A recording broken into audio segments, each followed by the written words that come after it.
Okay, happy Teachers World Teachers Day rather.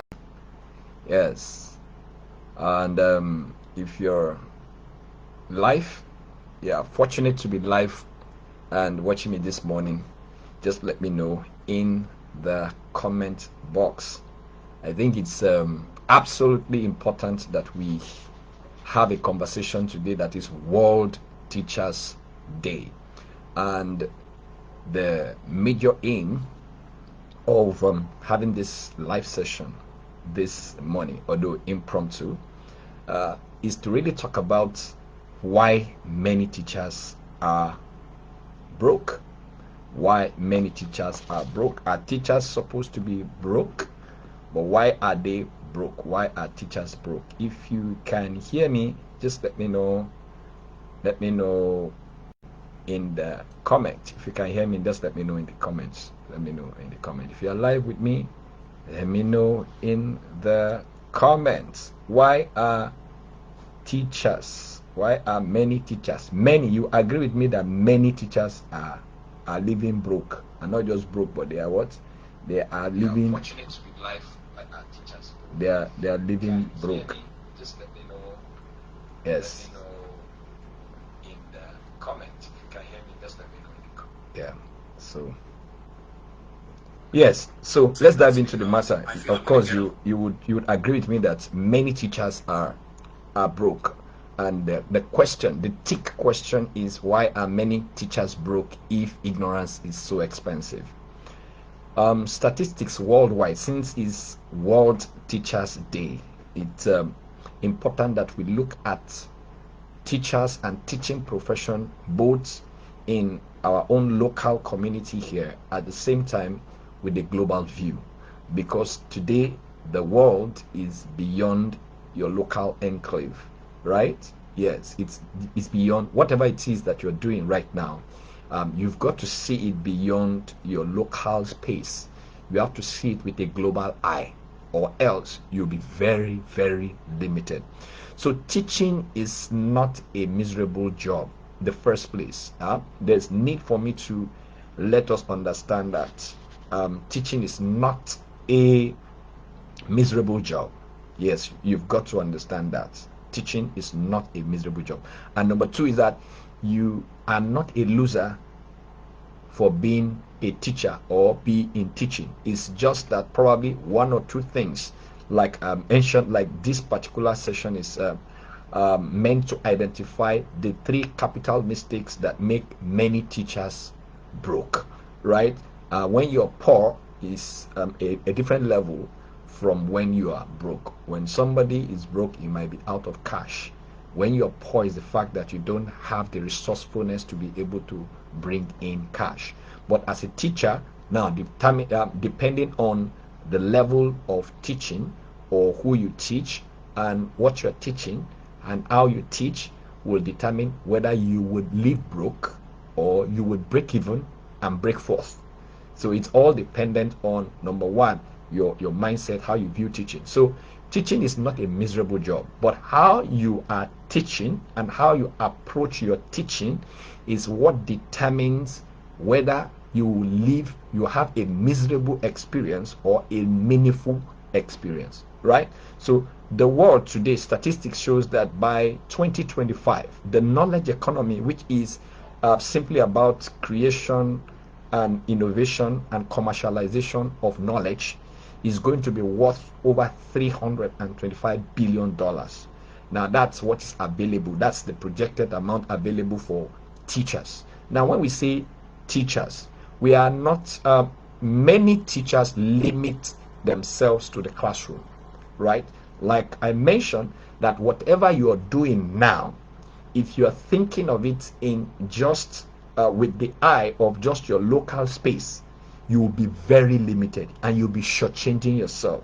So you are in a local environment, but you have global opportunities. For instance, I'm able to communicate what I know, the little I know, the much that I know with you over a leveraged asset, which is the internet. The internet is a leveraged asset or a tool. So at the same time, so if you are not thinking beyond the classroom, right? The world is now your classroom, not the four walls, right? So you'll be limited if you're seeing the classroom as the four walls in that your class, whether in that primary school or in that secondary school or in the university as a lecturer. So the truth is that a lot of teachers are miserable, are frustrated, are losing the love and fulfillment they have for their passion, right? Teaching is a profession that you have to be passionate about, and a teacher is one who is sufficiently trained, right? Is passionately and diligently disposed with smart skills that can be communicated to other people in the language that improves them, their situation, or their status. That's who a teacher is. So you can see that definition.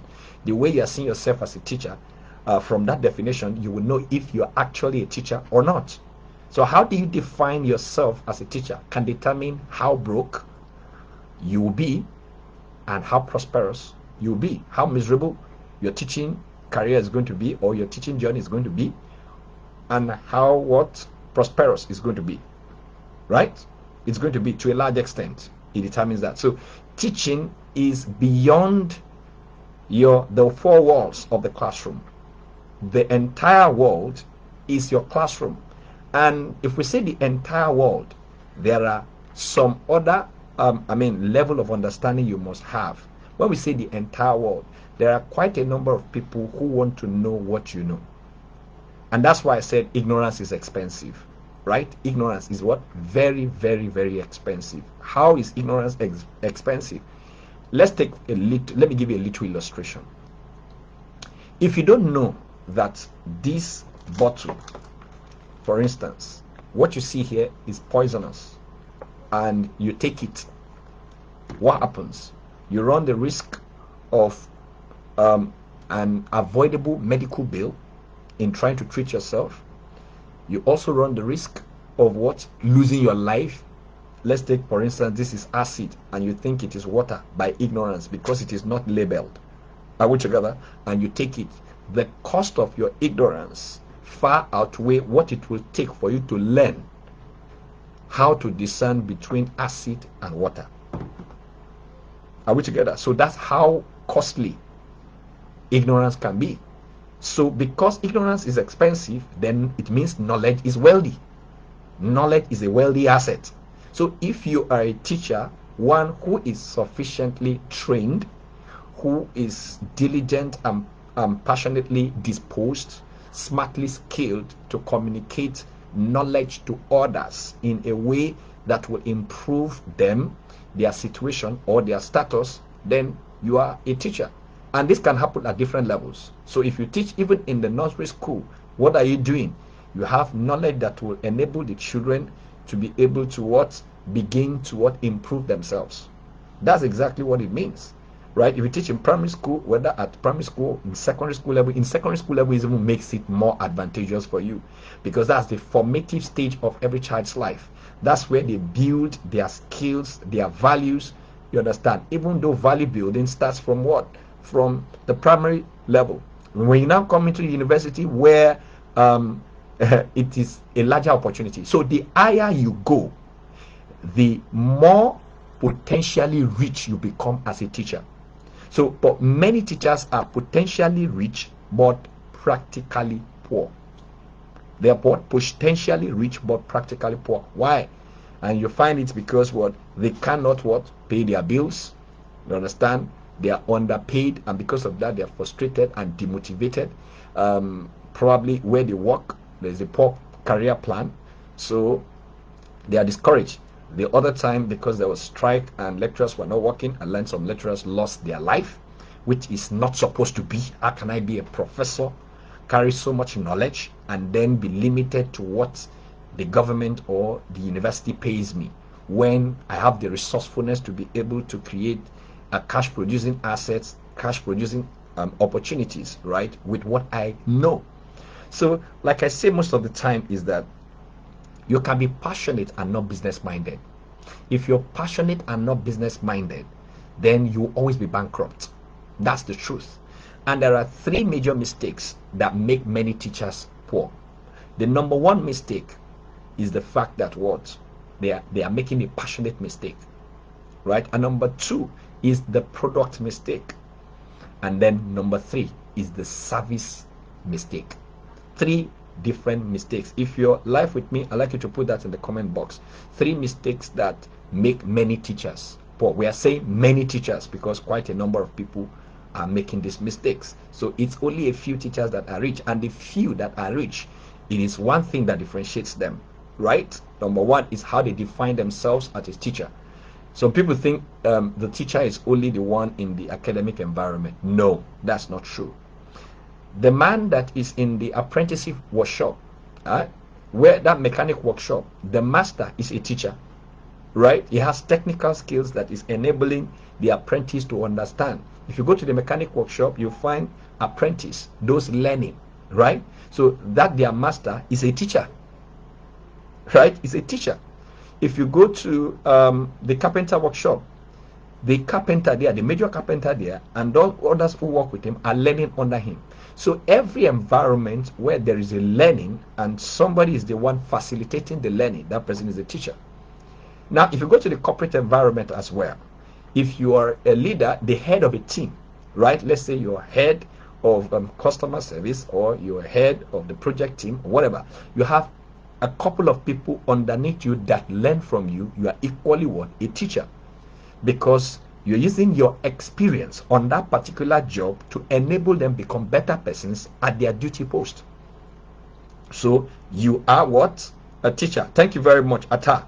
Yes, thank you so much. Yes. Three mistakes that make many teachers poor. Passion, mistake, and then not very sure, passionate mistake, right? It's called a passionate mistake. And then you have product mistake, and then you have service mistake, right? Thank you very much there. Yes. So what's the passionate mistake? A lot of people are so passionate, but they are not business minded. All they focus on is the passion that does not have a product or a service, right? So if you are passionate and you're not thinking of the business side of your passion, you'll be bankrupt.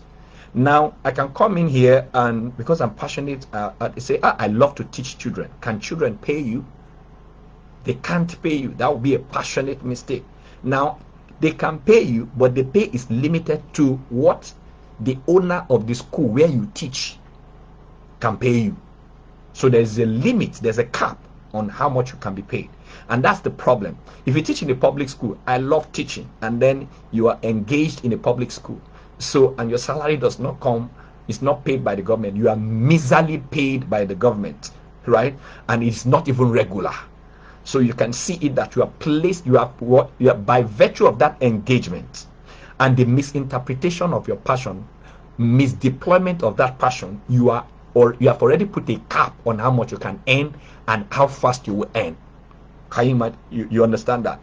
Then the product mistake is the fact that you think that all that you have as a product now is not just a physical item like this. The fact that you show up in the classroom and teach, your knowledge is an intellectual property that solves a particular problem. So that's exactly how your product is. You don't have a product. That's a product mistake. Because what? You don't have a product. What I mean is that if you are a chemistry teacher, how do you substantiate that you are a chemistry teacher if you don't have simple 50 questions that you must answer and make you pass WAEC? Let's take for instance, why can't you teach chemistry or create a coaching class, an academy outside your school? Remember, we said if you limit your teaching to the four walls of the classroom, then you have also built walls around your possible income. So you are potentially rich, but you are practically what? Limited or poor. Do you understand? So that's the product mistake. You don't have a product beyond what you offer directly in the classroom. So you've got to multiply yourself in the form of a product. For instance, I have a book. What I'm teaching right now, I have it in an elaborate form in a book that I call the Millionaire Teacher. I have another book that is called Teach to be Rich. That's for a coaching aspect. So you can see, one time I went to the federal government college. I was invited to speak to them, to the teachers, right? They were having their teachers week and I was invited to speak, and I told them that I am a teacher and we're a teacher. The difference between us is that our audience differs, right? Our audience differ. The mistake a lot of teachers make is that they focus on themselves instead of focusing on who they are teaching, their target audience, do you understand, or the customer. And amazingly, this week is customers week, right? So you see, the chief customer is the person that pays you, right? Is the person that pays you. So I said the difference between my own kind of teacher, I'm a highly paid teacher, but you are a lowly paid teacher because of our audience. Your audience are the secondary school guys that it's their parents and the school that determine how much you're paid. But my audience are business owners, entrepreneurs, corporate organizations, right? And the same thing I'm teaching you now, I can reformat it and teach it to an organization, right?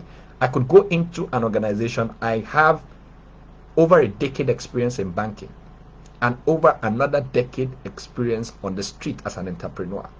So I can walk into a bank and tell them that beyond banking, what would you be doing with your expertise? How do you turn your expertise into an enterprise? So because I have done it, and it's what I do, and they'll pay me. They won't pay me what I would make with that product or that service. Do you understand? That product is beyond, in 1 or 2 hours, we can pay your 6 month salary. That's the sincere truth. And so in that session, I told them that that's the major difference. You think that it is you're focusing on you. I'm a teacher. No. What determines whether you are the teacher is your audience, is your customer. What determines whether you are in business is your customer, right? The moment the quality of your customer, the quantity of your customer, you understand, determines how much you earn, your revenue, right? So if you have low price customers, low ticket customers, you need quantity. But if you have high quality customers, you need very small quantity, because the small quantity is going to mean a lot. And then your business model also can determine a very huge difference. So you can see it now. So quick question that you should ask yourself as a teacher, if you are in this category of the teachers struggling to pay your bills, having to, some teachers even borrow from fellow teachers. The question you have not asked is that the person you are borrowing from, how is he doing it? Do you understand? So you're struggling to pay your bills. You have one source of income which makes it very limited. You cannot polish your dream. So you are demotivated, you're frustrated, and there's no form of growth. If you can't polish your skills, you can't scale your offers. Do you understand? As a teacher, so you can see it now. So if you just want to be a teacher within the classroom, you are not going to meet up at all. You are not going to meet up at all. At any level, you will not meet up. So it's important that you understand that you are either making a passionate mistake because you're focusing on your passion without having a business mindset towards that particular passion, right? Every passion is profitable if patiently designed with a model, if patiently approached with a business model, right? So every passion is profitable. So that's why you find comedians do skits and put it on a platform that can pay them. So some of the mistakes is that a passionate person just goes and then you're creating quality content on a non-paying platform. So you'll be having quality that does not give you returns. So there's no return on effort. Return on effort is not return on investment, because you have an effort that is not an investment, right? When your passion is positioned on a paying platform, it becomes an investment and an asset, because there will be a return, and it can generate what income. So you see it now. So a passionate mistakes focus on transformation without transaction. I suffered deeply from that, right? Yes, I was so passionate. I was transformation focused, but transaction bankrupt, and that made me broke. So you become a broke teacher. You become an overpriced teacher, where you look rich but you're living poor, right? Do you understand? So where you appear, you look rich, but you're living poor. Do you get it? Right? Where you are respected, but you are miserable. You understand? So those are the gaps that should reset your mind about who you are as a teacher. You must understand that there are 5 ways I look at a teacher. As a teacher, you are a destiny shaper. As a teacher, you are a behavior engineer. As a teacher, you are a model and you are a leader that is living by example. As a teacher, you are a gatekeeper. And as a teacher, you are God's confidant over the people that you teach. That's why it looks as if pastors are powerful. That's because they daily engage in teaching. So it becomes an indoctrination. That's why when you say something about a teacher they are learning from, they come after you. So you see, that's how profitable, passionate, transformational teaching can be. Teaching is not a miserable job. It's not a miserable profession. But your approach and your thinking about how you deploy your teaching, to who you deploy the teaching to, and how many people you are reaching from those that need what you are offering will determine whether you will be broke or you will break forth. That's the sincere truth. So it's Global Teachers Day, and it's important for us to have this conversation and avoid making these mistakes. The third mistake is the service mistakes. Now, a lot of people have approached their service as a teacher from the point of a slave instead of a partner. Right? When you work in an organization, you say, I work for this organization. That's a slavery mindset. In many corporate organizations where are facilitated at high level, many of the frustrated employees had this slavery mindset. I work for this organization, so they don't do anything. But the shift is this: you work with that organization. That's a partner's mindset, which shows that what after your 9 to 5, you have a wealth creation plan. After your 9 to 5, you can explore what you know beyond where you practice it. You are practicing beyond the borders of where you are paid, so that you can create what? Another source of income. Right? If somebody is following me, let me know in the comment box. Now, a lot of people with the slavery mindset have also accommodated the fact that teacher's reward is in heaven. No, don't believe that lie. Because you can accept or tolerate less does not mean you should. Because you can accept less does not mean you should. Teacher's reward is not in heaven. Please, you can create products that will enable you to be able to get your own reward here, because you're serving people, and in people's problem is profit and money. Money is a reward for solving problem, right? Money is a reward for solving problem. So if you're not solving any problem, then you are not qualified to be paid. And then for you to be able to earn, how do you solve the problem? You must have an instrument of exchange. You must have what? An instrument of exchange. And the instrument of exchange is your service. It's your product. Right? Service could be a coaching plan from what? The same thing. If you're teaching in a primary school, a good teacher will prepare lesson notes. And your lesson note is as good as your signature step-by-step process for a coaching program. As simple as that.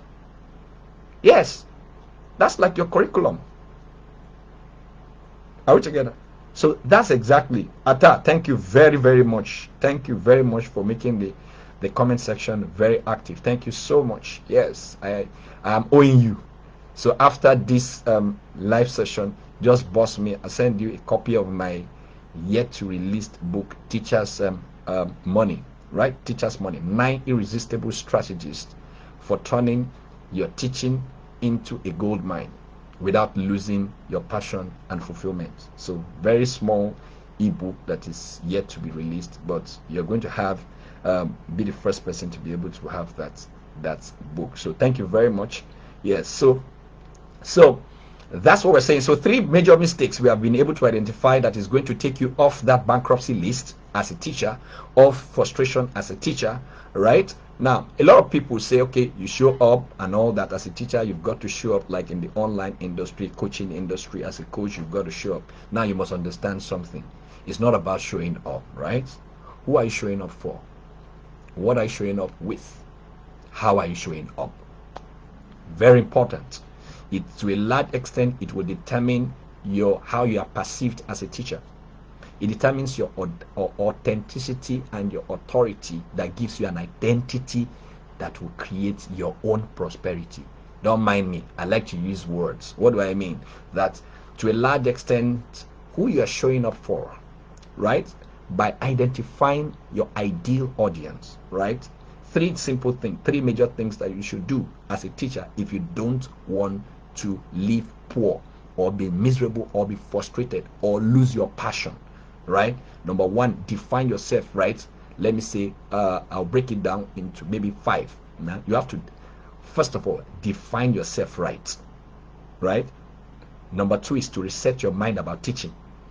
It begins with you, right? Define yourself, right? Know exactly, are you a teacher? How long have you been teaching? What problems does your knowledge and your skill solve? Who are the people that it can solve problems for? What is their major pain? How can you turn their pain into promises that are realizable? How can you convert their miserable experience into meaningful, memories? Do you understand? So this is where it starts from. So we will say that the 3rd step will be for you to identify your target audience, know your ideal audience, right? You've got to know your ideal audience. Very important, yes.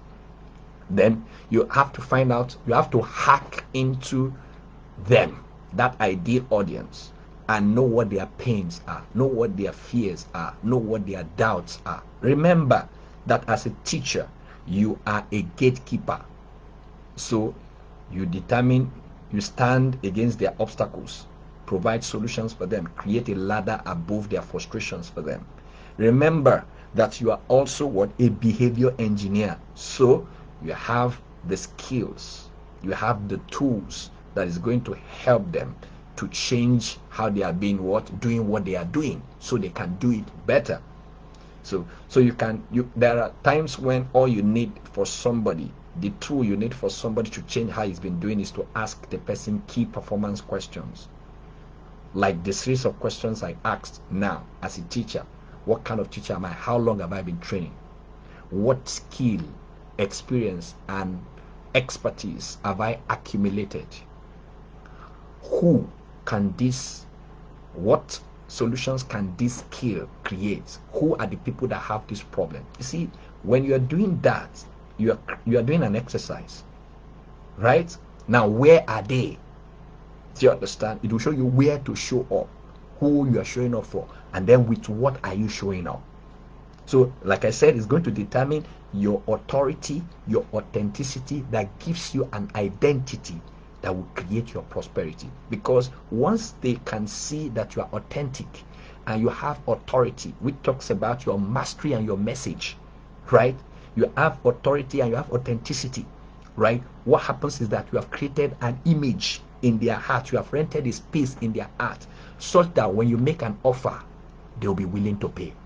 So it's easy to assess people who want what you have, their wallet, when you have proven that you can help them. Do you understand? So, and that's why I have this passion about teacher. I'm always angry when I see teachers frustrated and go to schools and they pay. It's not what they pay you where you work is not enough to give you a wealthy life. You've got to do something extra. And that's why if you consider your job wherever you are, how would you have worked in a place for 5-10 years and you have not understand or unraveled the money-making system of that system? I mean, you shouldn't work somewhere for 5 to 10 years and don't understand how they are making money.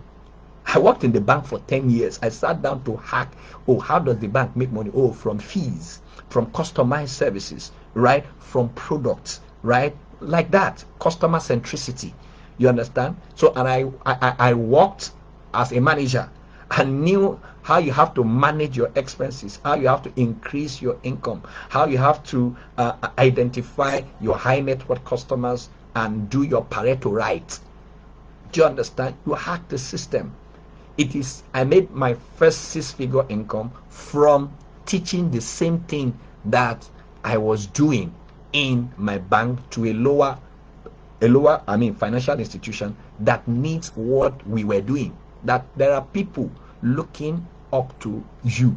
They want to do what you are doing, right? Those are your potential customers. Now, like we talk about lead magnets or something like that. When you show up, what you say, for instance, now there are quite a number of people that will come in contact with this video and will say, wow, I think I like what this guy is saying. He must have 1 or 2 things that I can learn from. And then they jump in. They say, oh, I would like to purchase this, your book or something. You understand? Oh, that book that you talked about. Oh, the Millionaire Teacher.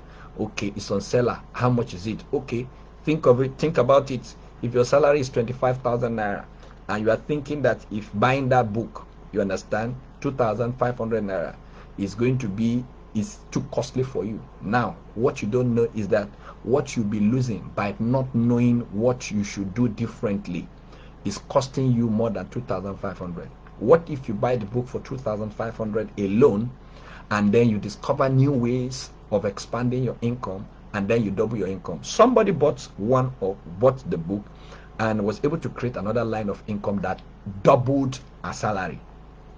Yes, this morning, as a teacher, remember I said a teacher is a model and a leader. This morning, I got 2 phone calls. I got 1 testimonial from somebody that attended my Premium Result Masterclass. You need to see, I'll post that testimonial after the class. I'll post it on my timeline. So watch out on my timeline. And I got a call from a young boy. I went for a speaking engagement at the Calabar Festival of Ideas. And I met this young man. He has just completed his secondary education, waiting for admission. And like I said, that when I finished secondary school, I didn't have that mindset of awaiting result. I started teaching immediately. I've been teaching from my secondary school. Immediately I finished my work, I started teaching in primary school. And even while I was working on the job, I was teaching. So you can see teaching is like a gift for me, and I'm passionate about it. So I need to create a product and a service that can pay me beyond my my job, beyond my passion. If you are passionate and you are broke, you'll be frustrated. So a lot of people don't continue because they are frustrated and they are broke, right? We spent 32 minutes and will soon be over. All right. So, and the young chap just called me and said, oh sir, I like the way you talk, I would like to learn more from you. And this morning he called me and he said, while I'm waiting for admission, I need to get something doing. I said, I'm looking for where I can use my skill. I said, okay, fine. What skills do you have? He said he has skills in graphic design and all that. I said, okay. Why are you on social media? He said he's not on social media because he doesn't have a smartphone. I said, okay, so you don't have the tool. So 3 things are critically important for you to become a wealthy teacher. You need life, you need time and tools, then you need what? Technology. Time and tools. Do you understand? Then you also need what? Platforms. Right? So look at it that way. Mindsets, skill set, and tool set. Right? So I said, okay, this is what you're going to do. You need a smartphone. Right now, you need to get something. You need to use that your skill. Forget about how much they're going to pay you. Your focus is to generate money to get a smartphone so that you can market this your digital skill, your graphic design, your digital skill on platforms that will be able to increase your payment before you get into school. And never mind how much they're going to pay you. Just know that you are doing this job for the time being to be able to get a smartphone before your admission comes. Right? So go around your environment. Look at the environment where you live. Look for business centers, right, where you can offer their service. Say, sir, I've gone around. Say, like, how many places have you gone? He said he's gone to about 4 places. I say, I laughed. I say, no, you don't get a yes from prospecting 4 people. at your level. You start from 50. If you have got to 50, I mean computer shops, you understand, or centers, then you can be thinking of, you can get a yes from 50 prospects at your level, not from 4. So you have not started at all, right? So you've got to go out more and tell more people that you can do this, and you're offering them their service. Remember, your goal is to use that skill, that graphic design skill, to be able to buy a smartphone. So don't bother about how you are treated, or focus on the goal. Put your eyes on the ball, right? Put your eyes on the ball. I spent about 10-15 minutes with the guy. That's my mentoring psych. Sometimes I come online, I'll see somebody doing something, and the way they are doing it will not give them any form of improvement. I handpick. Some people that are live can testify to this. I will handpick the person, and I'll go into your inbox and say, if you do this like this, that's my own way of giving back. I don't need to come I'll just pick somebody and then follow up the person, and the person move like that. I didn't start that today. While I was in the bank, when I was starting a branch, right? Before I go back to the boys' case, when I was starting a branch, right? And every established branch did not want to release their staff to me, so they gave me their worst staffs. And how did that help me? I did not reject them. I remember the story of David, that riffraffs gathered unto him, and he turned them into what? The mighty men of David. So with that idea, now I took the rejects, I arranged them in an order. I'll bring this one next to me, I'll mentor him closely, give him transactions, do it for him. On the job training, I was doing it for them, I was doing it with them until they could do it themselves. When that person can do it himself, I'll move him and bring the next person. That was my leadership and mentoring approach while on the job. Nobody was paying me for this. Nobody was paying me for that. Nobody was paying me for that. You get it? So I told him that that's what, forget about how people is going to treat you. Your goal is that you simply want to get a smartphone that will aid you. And now another plus, another addition to that is this. Know fully well that as you engage that your skill in that environment, by the time you get admission, you'll be a better person in doing business with other people. You will get part-time, so your free period can be your money-making time, right? And what will happen is that by the time you'll be graduating from university, you'll be graduating with a skill, you'll be graduating with a business and a certificate. You will not be like a bankrupt graduate like others that will go and look for a job when they graduate. So right now that you are young and things doesn't look well for you, you begin to orchestrate how you are going to get rich with what you know and can do. So nobody celebrates you for what you know. It's what you do with what you know that gets you celebrated. So that's the slavery mindset. You must demarcate the slavery mindset from the partnership mindset. So many people in their job places say, I'm working for this place. So all of their abilities are confined to that workplace. They have limited, they have built a wall in their earning potential because they limited their resourcefulness and unique ability to that particular space, forgetting that they have a bank of what other customers outside their work frame. So it's a partnership mindset, and it's because I had that mindset while I was working, is that as an employee, I saw that what I was working with the bank, I was not working for the bank. And that became very clear to me the day that there was an armed robbery attack on the bank, and the first question that they asked was that, I hope they did not enter the vaults. Nobody thought about me. Nobody thought about the people that sustained injury. What the bank was concerned about was its money. Funny enough, the bank's money is insured. You are not insured. You are not insured. So the bank's money is insured, but you are not insured at all. So from there, I knew that, wow, I'll be a slave working for this bank, but I'll be a partner working. So partners, they have partnership contribution, and then there is what? Profit sharing. And the profit sharing is not that your employer might not train you from your salary, you train yourself to be able to earn beyond what your employer pays you. Does that make sense? So that's so from we have talked about many issues there now, and we have been able to tackle who a teacher, your definition of teaching, and why teaching is not a miserable profession, the 3 mistakes that you are making that is making you poor as a teacher, and the only way in which you can tackle these mistakes is for you to be able to conquer those 3 mistakes. And that is, how do you turn your passion into a product or a service that can pay you beyond the classroom, right, or beyond where you work now, or beyond your local enclave. So, and that is that can only happen when you come in for the bigger or the coaching sessions, where you can learn a framework, step-by-step framework that can help you to be able to do that meaningfully. Meanwhile, there is I think there's a link on this post that will take you to the Millionaire Teacher book. You can get that, right? You can get that today and then subsequently. So if you're live on this particular session today, let me know what this session has meant to you, right? Let me know if this has served any purpose for you today, and if this has been enriching for you.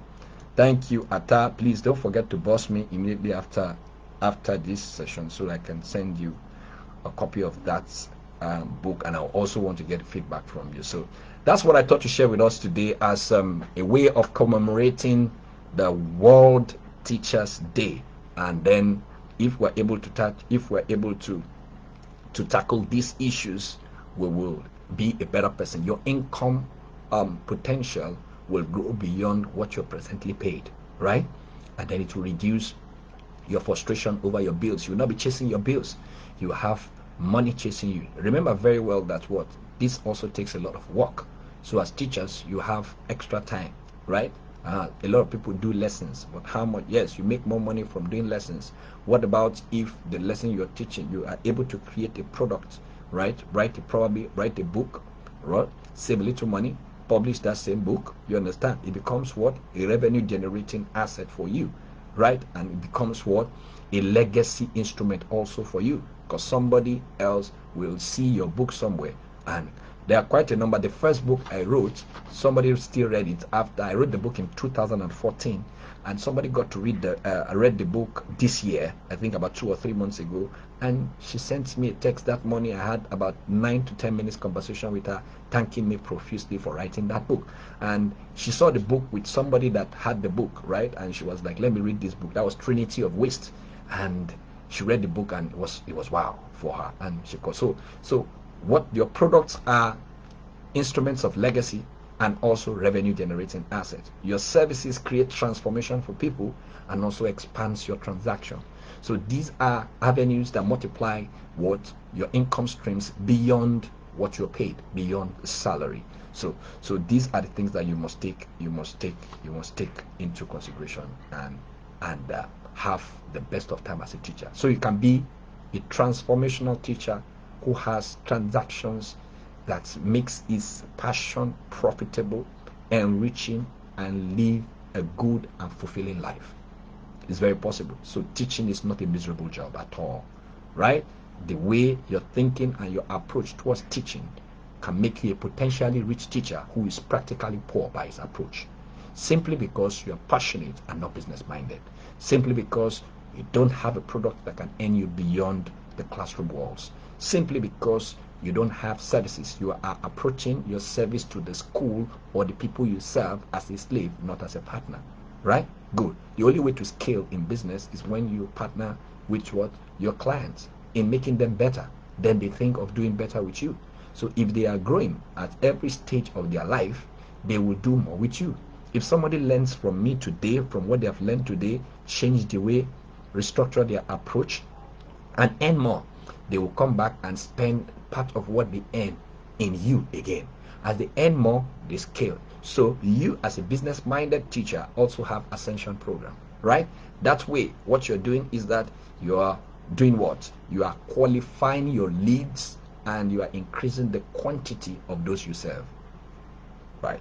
So I believe this has been a well-spent time, 45 minutes of good dose of sharing this afternoon. So thank you very much for your time, and God bless you. So this is me, Julius Afolabi, saying thank you for showing up, and God bless you.